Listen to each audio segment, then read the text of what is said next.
Assalamualaikum warahmatullahi wabarakatuh. Saya Sinta Kalia.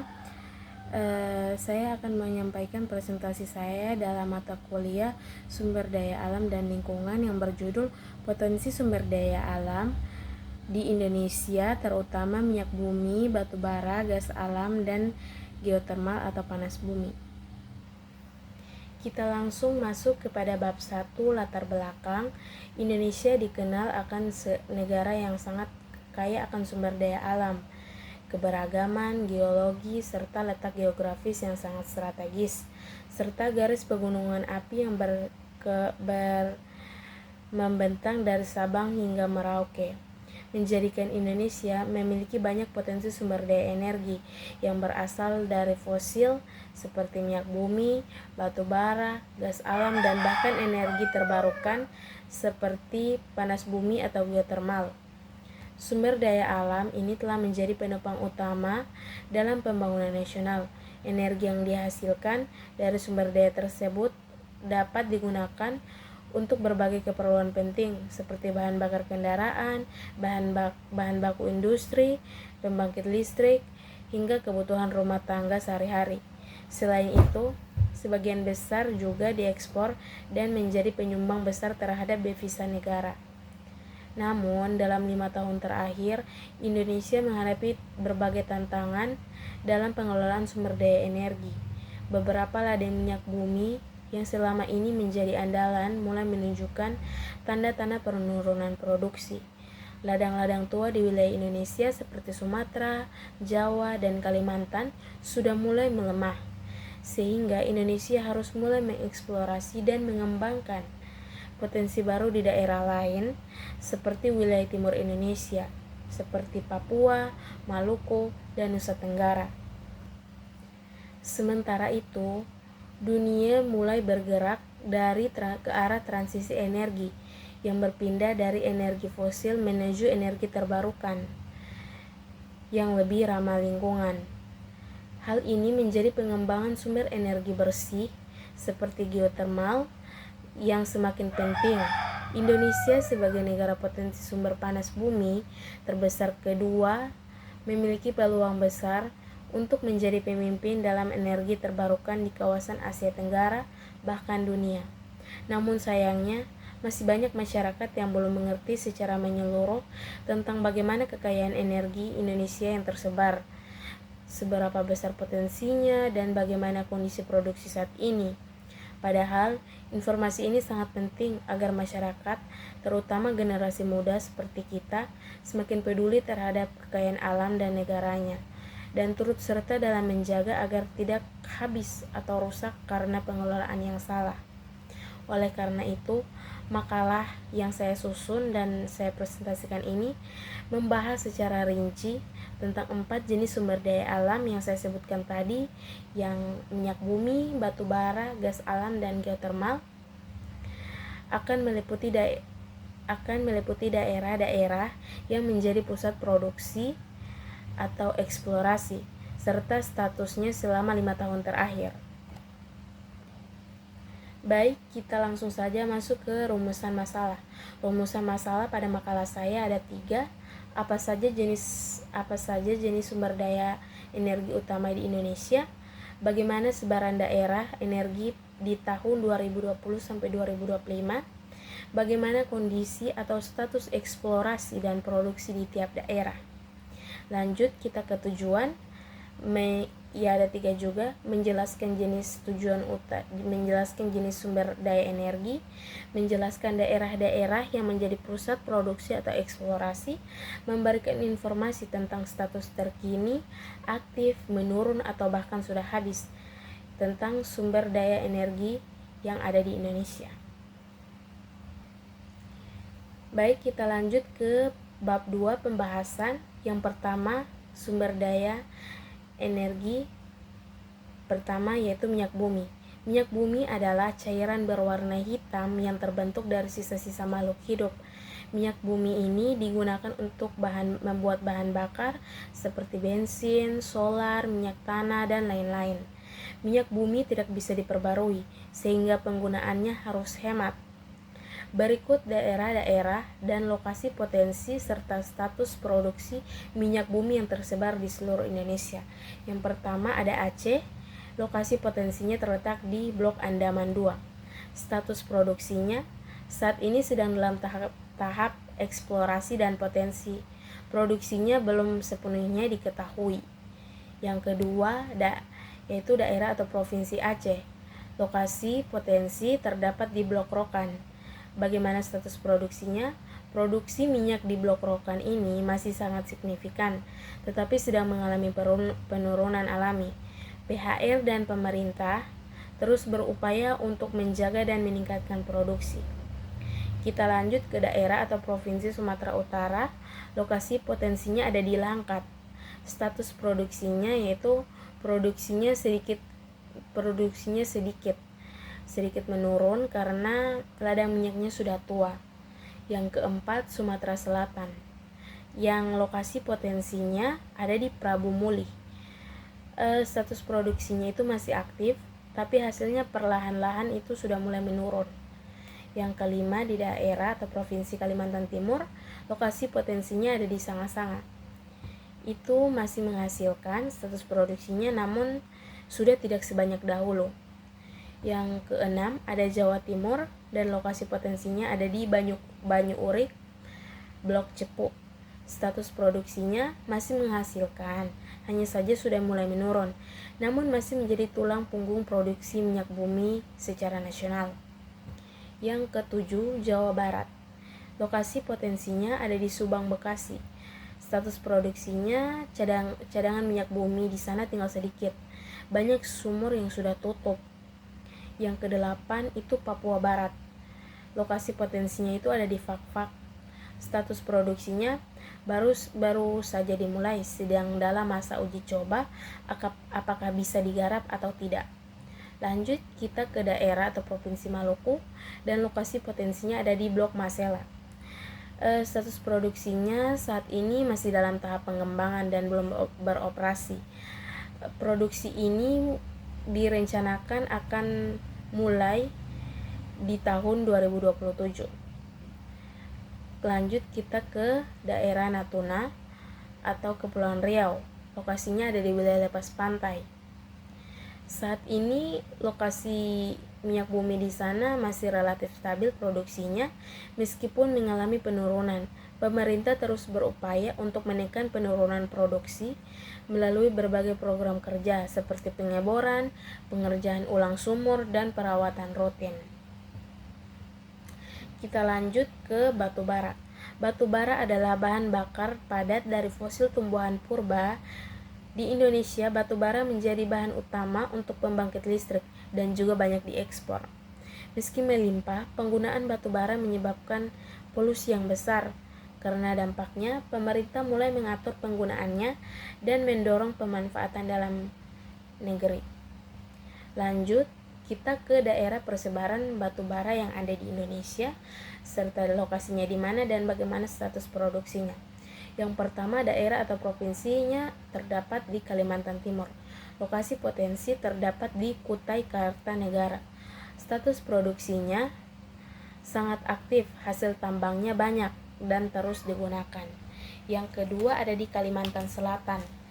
Lokasi potensinya ada di Tanah Laut dan Tapin. Status produksi batu bara di sana saat ini masih tetap signifikan, produksi besar, masih aktif dan jadi andalan energi dan ekspor.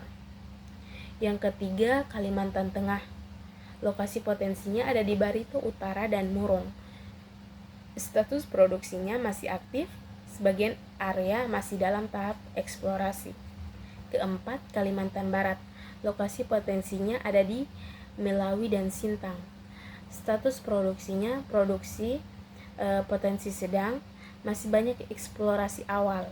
Yang kelima, Sumatera Selatan. Lokasi potensinya ada di Muara Enim. Status produksinya tambangnya besar, terus menghasilkan hingga sekarang, sampai sekarang pun masih stabil. Keenam, Sumatera Barat. Lokasi potensinya ada di Sawalunto. Produksi batubara di Sawalunto itu sudah mulai menurun. Dulu aktif, tapi sekarang mulai habis. Lanjut kita ke 7, ada Jambi dan lokasi potensinya ada di Sarolangun dan Batanghari. Status produksi batubara di sana yaitu kedua lokasi tersebut mengalami penurunan dibandingkan target yang ditetapkan. Masalah ketidaksiapan jalur pengangkutan hasil tambang dan adanya isu terkait jalur khusus yang belum terselesaikan. Lanjut kita ke 8, yaitu Bengkulu dan lokasi potensinya di Rejang Lebong. Status produksi di Rejang Lebong tidak stabil karena Kabupaten Rejang Lebong sebenarnya tidak memiliki tambang batubara.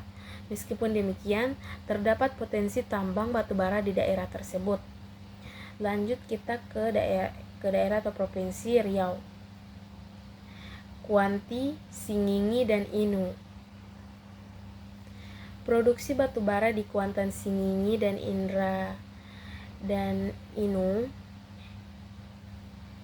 masih aktif dan relatif stabil, tetapi ada indikasi belum optimalnya eksplorasi dan dalam tantangan memenuhi permintaan yang bisa berdampak pada produksi. Yang lanjut kita ke Papua Barat, Fak-Fak, daerah lokasi potensinya Fak-Fak dan Bintuni. Statusnya potensinya besar, namun akses dan logistik di sana masih terbatas. Produksi batubara di Konawe, Sulawesi Tenggara itu masih stabil dan berlanjut dengan kuota produksi yang besar pada tahun ini, yaitu tahun 2025. Meskipun secara nasional ada tren penurunan produksi batubara di Indonesia tahun ini. Lanjut kita ke daerah atau provinsi Aceh, lokasi potensinya ada di Nagan Raya, Meulaboh. Status produksi batubara di sana yaitu sampai saat ini masih aktif. Saat ini mungkin sedang mengalami penurunan. Cuaca buruk seperti curah hujan yang tinggi dapat mengganggu proses penambangan dan produksi seperti yang diungkapkan oleh PT Mifa bersaudara di Meulaboh. Lanjut kita ke gas alam. Gas alam adalah bahan bakar berbentuk gas yang muncul dari dalam bumi. Banyak yang digunakan untuk memasak, pembangkit listrik, dan diekspor dalam bentuk cair atau LNG. Gas alam termasuk energi yang lebih bersih dibanding minyak bumi dan batu bara. Berikut adalah daerah persebaran dan lokasi potensi gas alam di Indonesia serta status produksinya. Yang pertama yaitu ada Papua Barat, lokasi potensinya ada di Tangguh LNG Bintuni. Status produksinya, produksi gas alam di Papua Barat, khususnya di proyek Tangguh LNG di Teluk Bintuni, saat ini dalam kondisi sangat stabil dan bahkan belum mengalami peningkatan kapasitas produksi. Yang kedua ada di Sulawesi Tengah, lokasi potensinya ada di Donggi, Senoro, Matindok. Status produksi gas alam di Donggi, Senoro, dan Matindok ini tetap stabil dengan upaya berkelanjutan dan eksplorasi dan peningkatan cadangan serta pemanfaatan gas untuk pasar ekspor dan domestik. Lanjut kita ke daerah atau provinsi Maluku dan lokasi potensinya ada di Pulau Seram. Status produksinya, produksi gas alam di Pulau Seram Maluku itu saat ini masih dalam tahap pengembangan dan eksplorasi dengan potensi yang cukup besar sehingga belum dapat dikatakan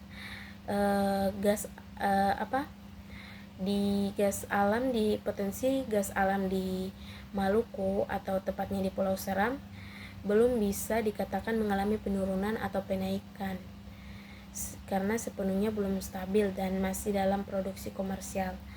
Lanjut kita ke daerah atau provinsi Riau. Lokasi potensinya ada di Siak, Rokan Hilir. Dan status produksinya, produksi alam di Siak dan Rokan Hilir masih stabil dengan upaya eksplorasi, pengeboran sumur baru, dan alih kelola yang bertujuan meningkatkan produksi sehingga belum ada tanda-tanda penurunan produksi yang signifikan. Lanjut kita ke daerah atau provinsi Jawa Barat. Lokasi potensinya ada di Subang dan Karawang.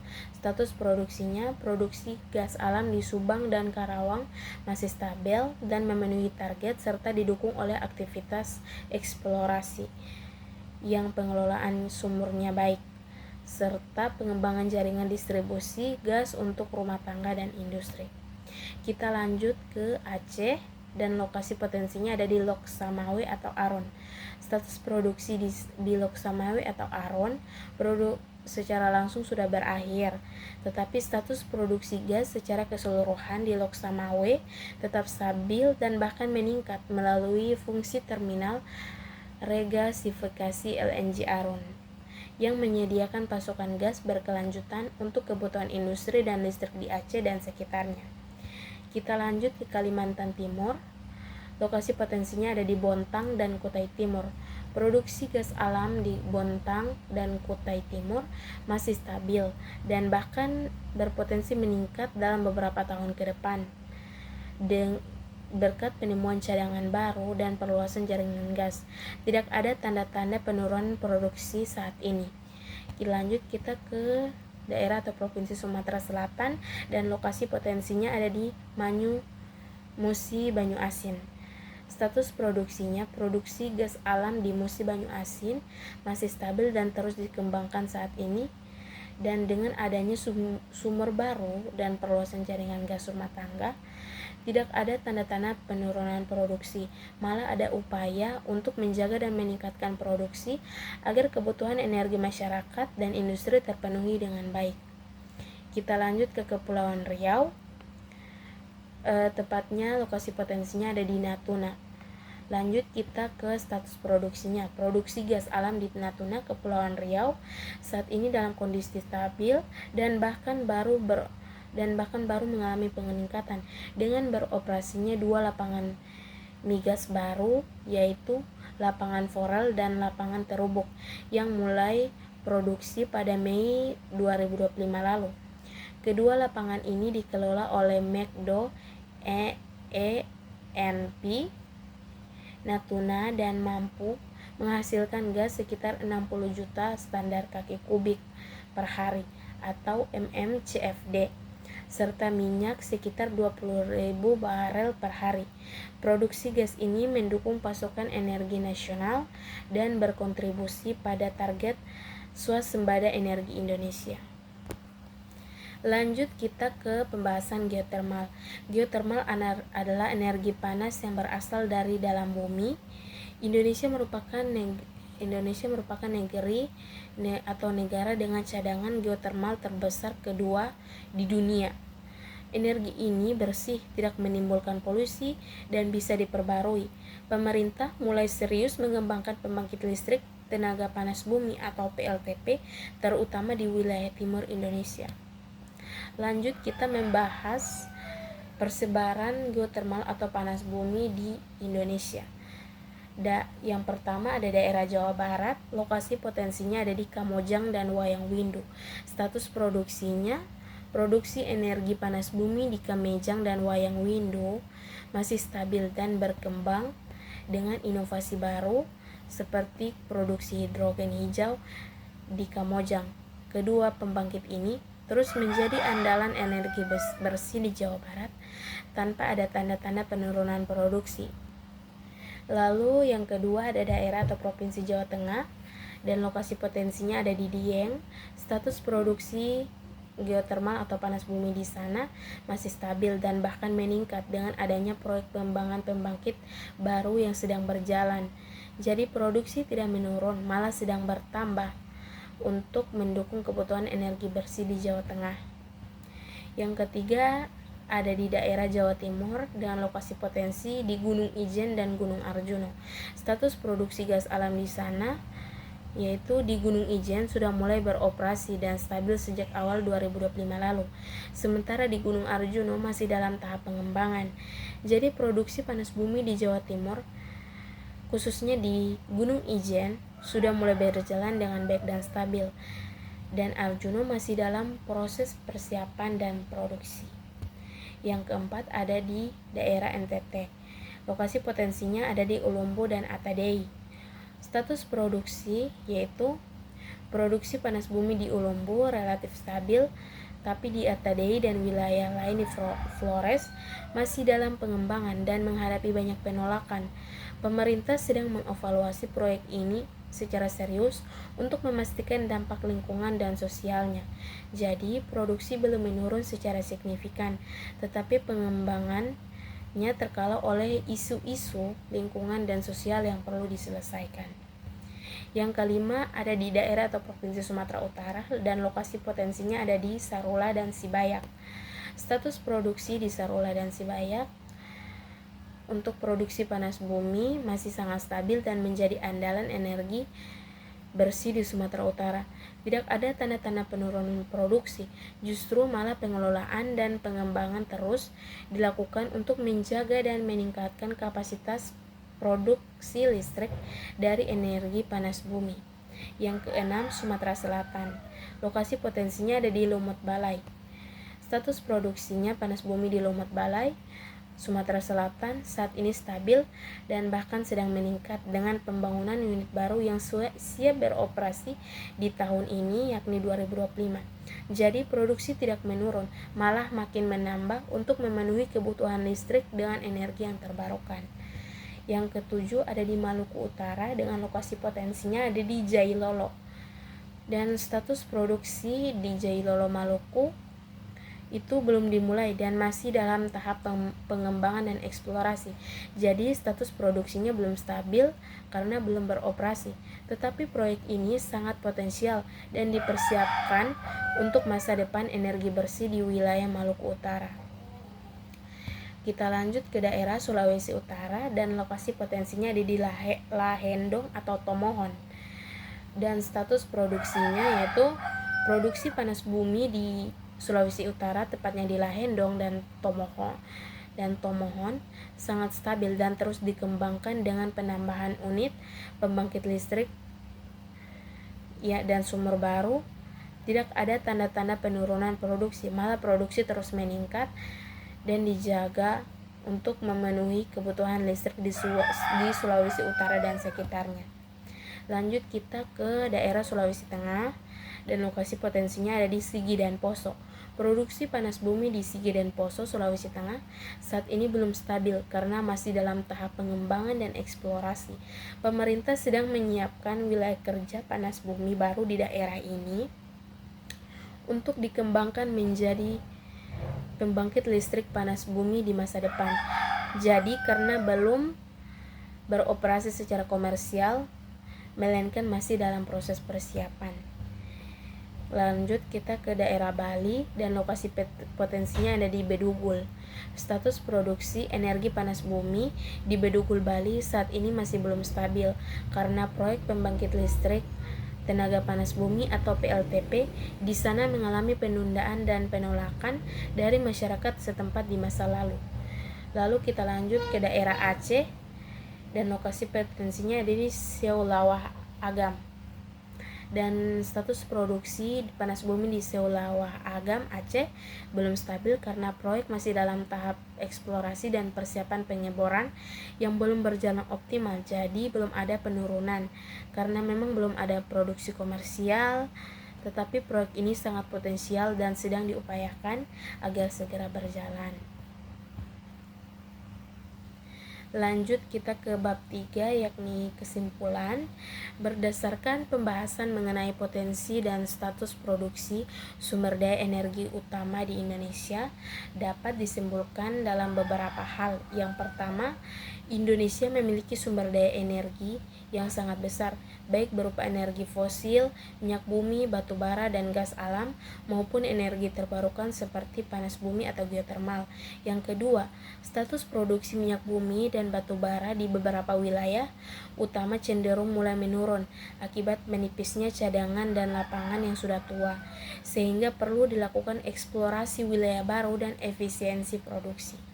Yang ketiga, produksi gas alam secara umum masih stabil di beberapa wilayah seperti Kalimantan Timur, Sumatera Selatan, dan Natuna. Bahkan mengalami peningkatan di beberapa lokasi berkat penemuan cadangan baru dan pengembangan lapangan. Yang keempat, energi geotermal semakin berkembang di berbagai daerah seperti Kamojang, Wayang Windu, Sarula, Lahendong, dan Lumut Balai. Produksi di beberapa wilayah ini sudah stabil, namun ada juga yang masih dalam tahap pengembangan dan eksplorasi, serta menghadapi kendala sosial dan lingkungan seperti di Bedugul dan Flores. Yang kelima, transisi energi menuju sumber energi yang lebih bersih menjadi tantangan sekaligus peluang besar bagi Indonesia, terutama dalam pemanfaatan potensi geotermal yang masih sangat luas. Keenam, keterlibatan masyarakat dan perhatian terhadap lingkungan sangat penting agar pengembangan energi berjalan dengan berkelanjutan dan tidak menimbulkan konflik sosial maupun kerusakan alam. Yang terakhir yaitu saran. Yang pertama, pemerintah dan perusahaan perlu meningkatkan eksplorasi dan inovasi teknologi untuk menjaga stabilitas produksi energi nasional, khususnya di wilayah-wilayah yang produksinya sudah mulai menurun.